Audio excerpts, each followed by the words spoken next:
Thank you. Thank you. All right. And we are live. This is DeVore Richter of Rock My Image. And thank you for joining us on the Experts of Influence show. I am joined by the fabulous Becky Auer. Welcome, Becky. Thank you for having me. I'm so excited to be here. The first time I screwed this up, so I apologize, and I'm happy to be here to talk to all your listeners. No problem. It's going to be great. So, let me just give the audience a brief introduction and a background on who you are, just in case they're not familiar. You're fabulous. So, Becky Auer has 26 years of eat what she kills, sells, and marketing experience. She has started count them three, multi-million dollar businesses. Her last business, Nakama, Japanese steakhouse and sushi bar, went from zero to $6.5 million in just over a year, and she kept it there for 7 years until she sold it. This has affectionately earned her the name, the $6.5 million woman, by her students. Becky is a national speaker, coach, and author. And Becky was proud to be awarded the Empowering Women in Business Award by Inspiring Lives magazine and the Glacier Kennedy Insider Circle Hall of Fame Award for helping hundreds of small business owners reach their goals through coaching. She is ranked number 20 of the top 200 small business coaches in the world for 2017. That's amazing. And Becky runs group coaching and mastermind groups, as well as does private coaching. For more information, you can go to nobsmarketingmeeting.com or visit her personal website at beckyauer.com.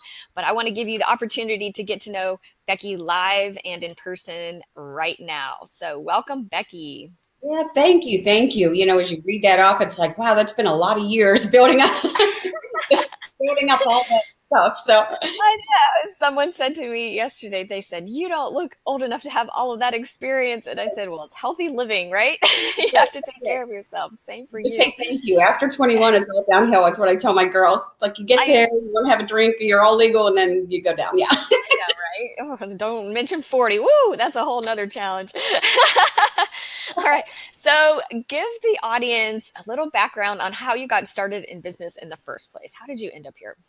Yeah, ever since like I was 13, I said to my dad, we should start like a business because I always, I guess, had that entrepreneurial spirit in me. My mom was an elementary school principal. My dad worked in the cash vault at a bank. And so like there wasn't really a whole lot of mentors or coaches around to have me want to emulate them, but they were always my biggest support team. And so at 13 years old, I'm like, I want to start a business where people, when they have a baby, you go and put a stork in the yard, and he worked through that with me and helped me. And they're just always been my biggest support team. So from there, fast forward, I went to college. I got a job after college, and I trained. I was in the car industry where I trained finance and insurance managers how to sell stuff because I always could sell things.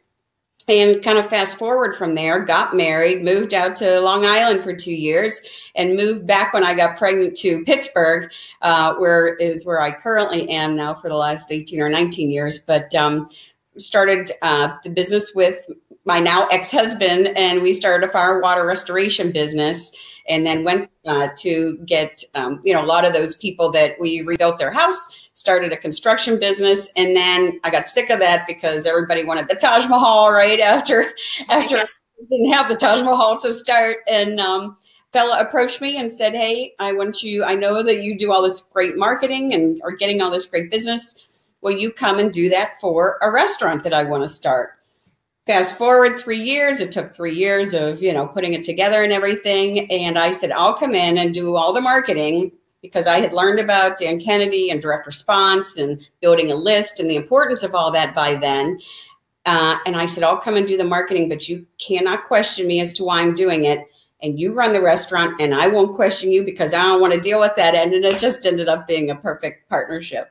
Well, that's good. Well, it's good that you had someone that was open to this, what you call your company, the no BS style of marketing, the direct response type of marketing. And, some clients don't really understand it. They don't get it. So what are some of the typical challenges that you have to overcome when you're explaining your style of marketing and direct response to people? Yeah, it was so funny because I'm working with a gal now who's putting a product on the market, right? And so I said, and she happens to be an orthopedic surgeon. So, she has money and, somebody was trying to build her a website for $10,000. And I said, you don't need that. You need, a WordPress site where you can feature your thing and people can buy your thing and it's not $10,000. And we want them to be able to, it's all direct response. So direct response meaning whatever money you put into your advertising, it has to be measurable and you have to get a return on investment back. We're not all Coca-Cola and, Nike, right? I mean, we're small business owners and you have to watch your pesos or you'll be out of business before you know it. So everything that I teach, everything that my students do, my mastermind group people do, they go in and they take a concept of whatever they're on, right? Whether it's website or direct mail or, letters to send out or any kind of lead gen to get the people over to you, then they have to see a return on investment. And if they don't, then we work on changing one thing at a time. So maybe it's just a headline, right? So it's all about then split testing, but you can only change one thing at a time because then you don't know, what you change. If you change two things, you don't know which one it was that made the people act on that. Yeah, I think there's a misnomer that marketing is all art. It's because that's what they see. That's what everybody sees on television. It's these touchy-feely, feel-good TV commercials that companies, like you said, Coca-Cola, are just dumping millions and billions of dollars into. And so then a small business owner, when they decide that they're going to start a business, that's what they've seen. So then they try to emulate that and they just start dumping all kinds of money in marketing that is really, I feel like it's egocentric. It just makes them feel good, like a big billboard on the side of the road or something. Well, if you can't measure the return on investment as a business owner, we don't have that luxury of just hoping that big billboard with your face on it is going to translate into actual sales. Right. So there's a science behind marketing also, and it sounds like you and I are we're both in the GKIC family, so we're both in tune with direct response and how to measure the science of it. So I kind of look at it, it's both. There's the art and the creative angles that you're coming at it with, but then there's also the science of direct response. And so what are some of the keys to success that you would recommend on actually melding the art and the science of direct response marketing? Yeah, so Dan Kennedy just launched his magnetic marketing 2017 product. And for anybody that wants to start or know about that, I would say get that product. It's inexpensive for everything that you get with it. But what it primarily tells you is that you must define a clear message, whatever that is that you want to get out to the world. You have to then target the right market, right? Because if you're over here and they're over here, you're going to make no sales and no profit in your pocket. And then you have to use the right media. So whether that is Facebook Live or whether that's maybe you're in the home health care and they still read the newspaper, you have to figure out and know where your audience is. And when you combine those three things and get the perfect triangle, right, of message, market, media, that's where you need to start with your marketing messages. And by following that formula, you shouldn't have any problems. And if you do, you tweak it a little bit along the way because nobody's perfect all the time. When you're in business as a small business owner, 25 to 30% of the time you're going to fail. And like I tell my kids that all the time who are now 20 and 22, I'm like, hurry up and fail because it takes you that much closer to success.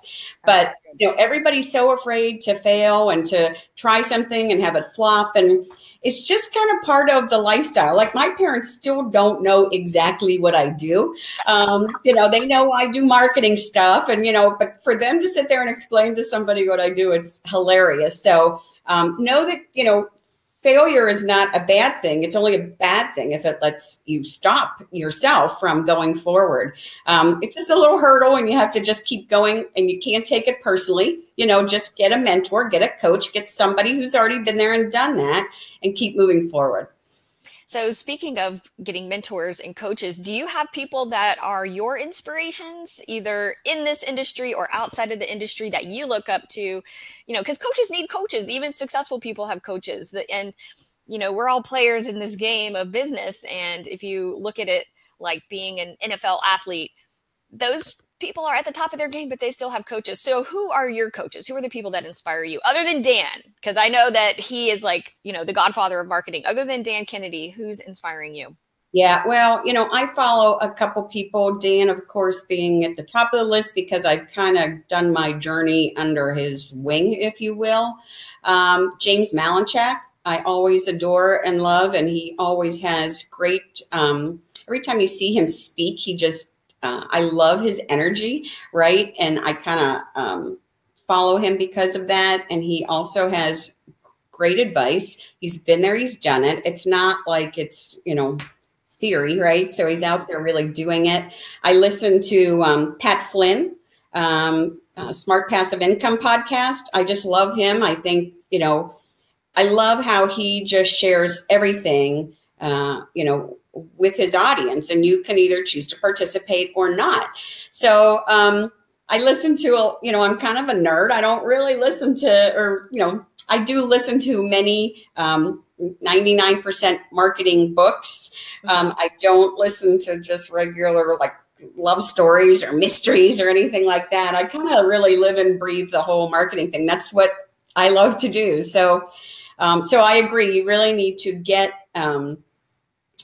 somebody who you do look up to and that you can trust, because there's a lot of people that say, well, I'm a coach, and I can charge all this money, and then you pay all this money and don't get a thing for it. So you really have to vet, if you will, the people that, that you work with or that you want to work with, because there's no certification for coaching. There's no, nothing like that. You can say pretty much whatever you want. So I just say, go talk to the people, whoever you want to work with, just talk to other people around and make sure they're the real deal, because there's a lot of people who can say a lot of things. So and I think you hit it where, they have to be walking the talk. They have to be demonstrating result. And that's, that's really important. So when we take all this inspiration from, gurus or industry leaders or thought leaders in industry, and we absorb their techniques and we take maybe a little piece from here and a little piece from here, we still have to have something that's unique about our approach, even though we're being trained or being, coached by, different types of people. So what is it about your approach that makes it unique? Yeah, it's a really great question. And I think it's one of the hardest questions to answer, right? When you're going into business, or if you're in the coaching and consulting, because there's a lot of people who teach marketing and sales stuff, right? Whether it's direct response or just building websites and things like that.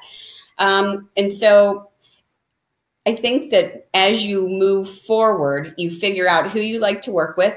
You figure out who you don't like to work with in a really nice way. I thought that was just me. You figure out when you fire a few clients, yeah, I want to go through that again. Thank you for your honesty. Yeah. And then you start out, right? You're like, hey, I'm going to take anybody because I need money in my pocket and I need to support my family and I want to get those extra things for my kids. But don't do it. I'm telling you, do not do it, because then you'll either end up firing them or you'll end up wanting to put a bullet in your head because you just don't even look forward to working with them. So I think it's really, really important as you take on clients, because you may have to take on one in the beginning that you're thinking, I don't know if that's going to work. But as you take on clients, you build that avatar kind of in your head.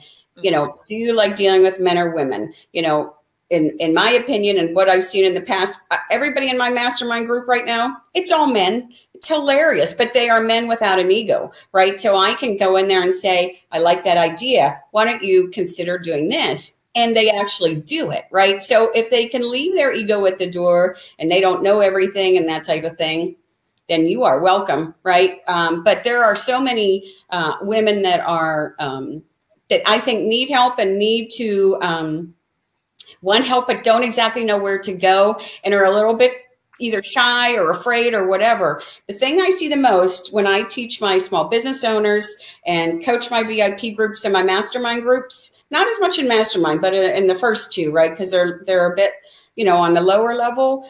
they're so afraid to try anything new. And I get it. I know that it's scary doing these interviews. You know, you sit there and you think, oh my gosh, what if I flub up? And what you get to the point, because I'm a little older than you, you just don't care. You know, it doesn't matter. You just try and help people. And they either they like your personality, or they don't. And that's okay.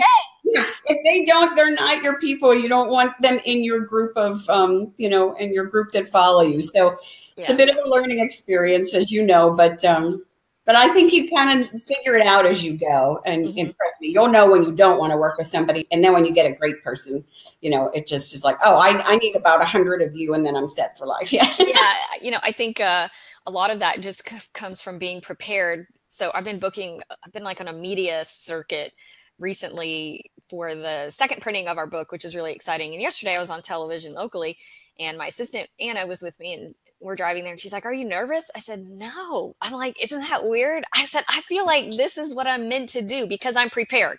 Yeah. I've done the work. I know that what I'm about to share with you is the truth because I have demonstrated results. And I have a process that I know works. So I'm really confident in my process and in my system and the results. And I know that what I'm saying can really change a person's life. So I feel really prepared. And then when I'm given an opportunity, you know, if a producer from a TV station calls me and says, "Hey, we want you to come and do a segment," then it's all like a perfect fit, and you can have a great time and not feel as intimidated by, are people going to like me or are they not? And I know there are going to be people that aren't going to like me. That's cool. I'm not everyone's cup of tea. I don't claim to be, but I think that's what you were talking about, you know, knowing your avatar, knowing that perfect person, you know, that you are meant to help. There is someone out there right now that is going, "Oh gosh, I just wish that I had, you know, a business coach that could help me get out of this hole that I'm in." And they're just waiting to hear your message. So that's why you have to, that's what I think about when I'm doing media opportunities or interviews like this. It's like, I'm talking to that one person that right now is wanting to hear my message. So if there's someone right now that wants to hear your message, Becky, what is the one takeaway that you would like for them to consider? I guess just to not go it alone. You know, as we say all the time, being an entrepreneur is the loneliest place on the planet. You know, find that support group for you, whatever that looks like.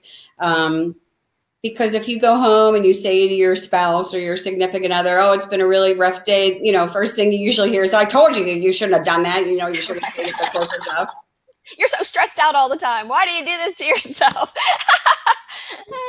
And they're like, "But it's my passion." And it usually is. You know, you and I and everybody else in this crazy marketing and, you know, sales world would not be in this business if we didn't want to help people, right? And so I think people who look to do that, it's a different form of being a teacher, right? Because we're still teachers. We just teach business people versus kids in school. Because my daughter was like, "I'm thinking of being a teacher." And I said, "You know, you can be a teacher and not be in a school where they control all of your time." I said, "Look at what I do." And so it was just quite a correlation for her. Like, oh, right, you really do go out and teach and kind of live life on your own terms versus being under the thumb of, you know, a school district and going on vacations when they say and that kind of a thing. So I guess my biggest takeaway would be to, you know, have a mentor, have a coach.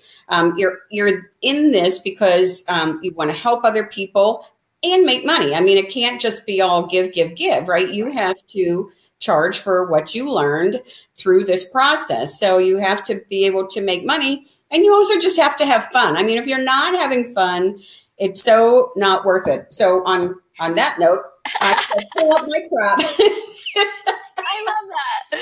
That's super cute. I love little props to get people laughing because, you know, no matter what, you get out of bed every morning. You can choose to have a good day. You can choose to have a bad day. I just sent my kids and my niece and nephew today, you know, whether you think you're right or you're wrong, that's correct, you know. Yeah. So you have to have a great mindset and get over it if you don't. You know, you have to start every day off with positive attributes, positive thoughts, build a support network. So if you really are having trouble, you know, go to them, get some help and get some coaching and just get some love. Sometimes we all just need a little, even if it's a virtual hug, you know what I mean? You put it out there like, want to like an open book, right? We're all a little Right. transparent. Right. So you just do what you have to do. That's awesome. Well, do you have anything that you would like to invite the viewing audience to take part of, or any solution that you would like to leave them with before we go? Yeah, I just changed my name from No BS Marketing Meeting to No BS Marketing and Business Building. So that's on Facebook. They can go over there. I have a great group of people that are very supportive, or they can connect with me on Facebook or LinkedIn. And they also can just go to BeckyAuer.com and get my book, The 7 Rules for Fast Growth and More Profits in Your Business. But